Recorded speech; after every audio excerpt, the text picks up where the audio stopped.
Dan untuk membahas apa saja hasil kinerja dari Des Koordinasi Bidang Pencegahan dan Pemberantasan Korupsi dan Perbaikan Tata Kelola serta Des Koordinasi Penerimaan Devisa Negara, kita sudah terhubung dengan Kapus Penkum Kejaksaan Agung, Harly Siregar.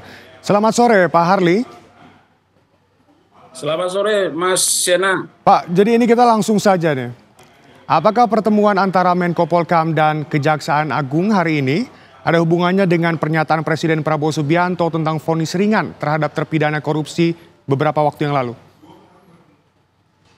Ya, terima kasih Mas. Jadi memang di dalam rapat Des tadi hal tersebut menjadi salah satu yang juga mendapat perhatian dan dibicarakan terkait masih adanya vonis yang kita anggap sangat rendah dari tuntutan yang sudah diajukan oleh penuntut umum.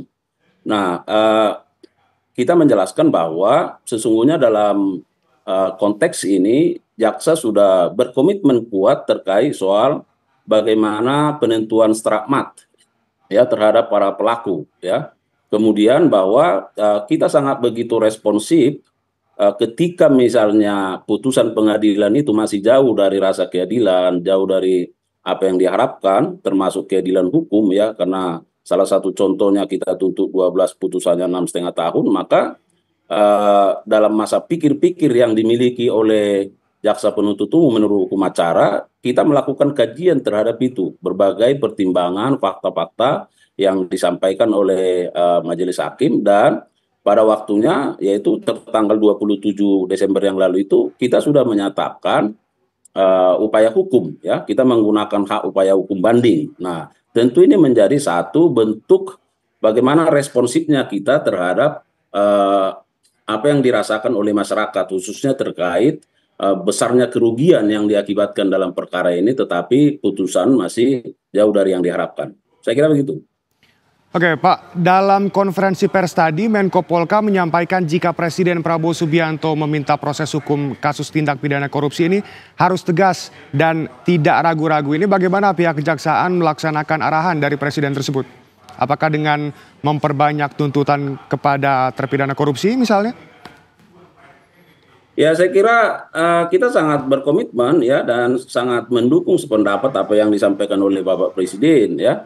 Dan saya kira publik juga bisa melihat dan mengikutinya ya, bagaimana kita terus melakukan penegakan hukum khususnya dalam perkara-perkara tindak pidana korupsi yang tentu tanpa pandang bulu ya, dan akuntabel serta tidak ada politisasi di sana. Nah, bahwa apa yang Mas sampaikan tadi barangkali itu menjadi satu pertimbangan yang ke depan itu akan dilakukan oleh jaksa dalam konteks bagaimana membuat efek jera terhadap para pelaku ya, selain yang terus dilakukan upaya adalah bagaimana mengembalikan kerugian keuangan negaranya. Tetapi yakinlah bahwa sesungguhnya dalam perjalanan waktu ini sesungguhnya kami sudah sangat begitu berkomitmen, tetapi kami akan terus menjaga komitmen itu, apalagi dalam masa 100 hari ini dan seterusnya di Kemenko Polkam itu menetapkan atau menunjuk bahwa Jaksa Agung itu merupakan ketua dari Des Koordinasi Pencegahan Korupsi dan Perbaikan Tata Kelola serta Des Koordinasi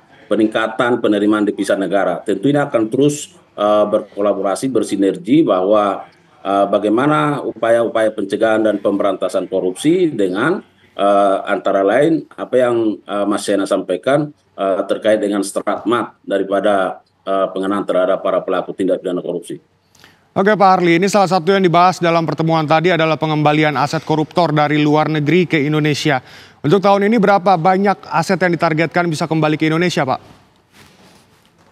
Saya kira mengenai target itu ini merupakan optimalisasi ya. Jadi kita menggunakan bahasa optimalisasi karena sangat terkait dengan perkara yang ditangani.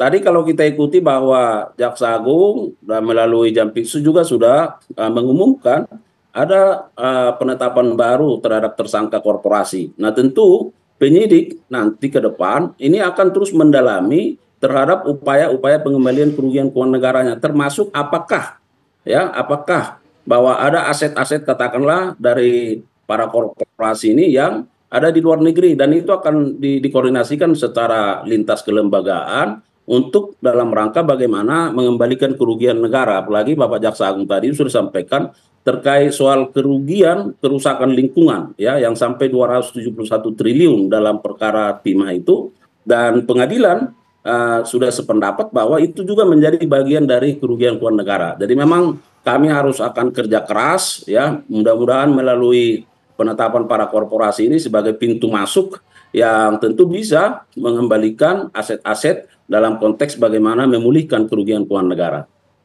Baik, terima kasih kesempatan dan juga waktunya Pak Harly Siregar selaku Kapus Penkum Kejagung. Selamat kembali beraktivitas, Terima kasih, Pak. Mas Yan. Terima kasih.